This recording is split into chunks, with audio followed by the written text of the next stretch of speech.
नमस्कार, आप देख रहे हैं पुलिस वाला वेब न्यूज। मैं हूं आपके साथ हर्षिता। डीमरखेड़ा तहसील क्षेत्र में मूंग खरीदी बंद हो जाने के कारण हजारों किसानों की मुश्किलें बढ़ गई हैं। मूंग खरीदी से वंचित किसानों द्वारा शासन प्रशासन से मांग की है कि तहसील क्षेत्र के हजारों किसान मूंग की खरीदी न होने के कारण परेशान हैं, जिसमें किसानों द्वारा जुन्ना पिपरिया समिति के ऊपर विभिन्न प्रकार के आरोप लगाकर जांच की मांग की है। किसानों में धर्मेंद्र गौतम ने बताया कि हमारी अधिकारियों से मांग है कि मूंग उपार्जन को प्रारंभ कराया जाए, शिकायत की जांच की जाए, जिस पर डीमरखेड़ा एसडीएम के आश्वासन पर धरना समाप्त किया गया और एसडीएम ने 8 दिवस के अंदर जांच का आश्वासन दिया। किसानों द्वारा लगाए गए आरोपों पर संतोष त्रिपाठी समिति प्रबंधक झन्ना पिपरिया का कहना है कि हमारे ऊपर लगाए गए सभी आरोप निराधार हैं, किसी से कमीशन नहीं लिया गया और सभी स्लॉट बुक किसानों की फीडिंग की गई है।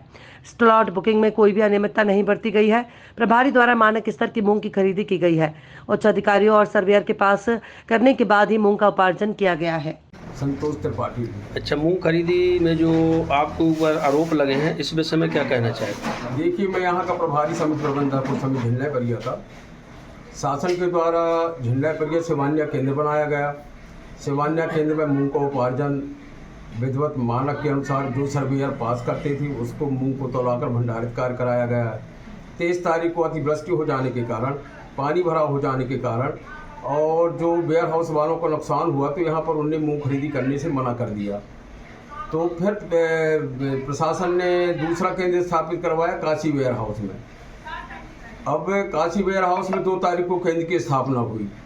1 तारीख को गवर्नमेंट ने पोर्टल खोला ऐसे कृषकों का जिनने एक भी स्लॉट बुक नहीं कराई, और तो उसमें 111 किसानों ने पंजीयन कराया अपना। शेष कृषक 23 से 31 तक जो वंचित रह गए थे, जो सेवान्या वेयर हाउस में आकर ही बताते थे कि हमारी डेट है, तो अपन को जो मालूम हो जाता था मेरे द्वारा, तो वो सूची बनवाई जाती थी कि इन किसानों का है। उसकी जानकारी भी मैंने ऊपर भेजा। उस जानकारी को बुलाकर 3 तारीख को 4 तारीख को सुबह भोपाल स्तर से 255 कृषकों को पुनः मौका दिया गया मूंग तोड़वाने के लिए। अब एक साथ चूंकि 5 तारीख डेट लास्ट थी और 366 किसानों से मूंग तौल कराना था, भारी भीड़ जमा हो चुकी थी। अब जिसमें ऐसी स्थिति में मेरे द्वारा 4 ग्रेडरों की व्यवस्था की गई थी, जिसमें चारों ग्रेडरों से मूंग छन्ना पंखा लगाकर क्रय की गई है कृषकों से, और जो सर्वेयर पास करता था उस मूंग को मेरे द्वारा तौलाकर भंडारित कार्य कराया गया है। जहाँ तक ये मेरे ऊपर जो आरोप लगाए गए धर्मेंद्र गौतम के द्वारा, इनका पंजीयन कुल 28 कुंटल का था। इनके द्वारा सेवान्या वेयर हाउस में कोई किसी भी तरह की मूंग नहीं लाई गई तौल कराने के लिए। इनका मेरे को पता चला लास्ट डेट में 5 को शाम में इनने मेरे से संपर्क किया कि मैं मूंग लेके आया हूँ। मैंने कहा आप अपना पंजीयन दिखाइए, तो इनने कहा कोई इंद्र कुमार दुबे का है। मैंने कहा इंद्र कुमार दुबे जी के नाम में तो चढ़ नहीं सकती, चूँकि उनका होना जरूरी है कृषक का। फिर इसके बाद में इनके रिलेटिव थे, वहाँ किसान संघ के सभी पदाधिकारी थे, उनकी मूंग भी तोड़ रही थी। उनके सामने ये बातें हुई। उनने जो अध्यक्ष है श्री बसंत मिश्रा, उनने कहा कि आप इनकी मूंग तौल करवा दीजिए। 32 बोरियाँ थी, 35 बोरियाँ थी।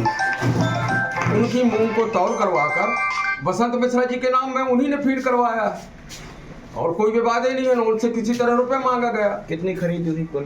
कुल खरीदी 10,918 कुंटल हुई है 599 कृषकों से। 2933 कृषक थी। काशी वेयर हाउस में कितनी खरीदी? 3106 कुंटल काशी वेयर हाउस में से सिवानिया में, और इसके प्रत्यक्षदर्शी वो खुद हैं। वहाँ पर किसान संघ के लोग थे और मेरे द्वारा कभी किसी से कोई पैसे की मांग नहीं की गई, क्योंकि मैं समिति प्रबंधक के पद पर हूँ। खरीदी केंद्र प्रभारी श्री हल्केराम सैनी है। यहाँ पे सिवन्या काशी वेयर हाउस संचालक ने अमानक के आरोप लगाए थे। जी हाँ, उनकी मौजूदगी में केंद्र में मूंग की खरीदी होती थी। वो 2 लोग वहाँ पर बने रहते थे, उनके 8 लोग अन्य भी रहते थे। वो भी देखते थे मूंग को, जो मूंग पास है उसी मूंग को तोलाया जाता था। लेकिन अचानक उनने 3-4 दिन बाद माननीय कलेक्टर महोदय को जाके आवेदन दे दिया कि ये अमानक है, मेरे को मूंग नहीं रखाना। क्या हुआ है इस विषय में मेरे को जानकारी नहीं।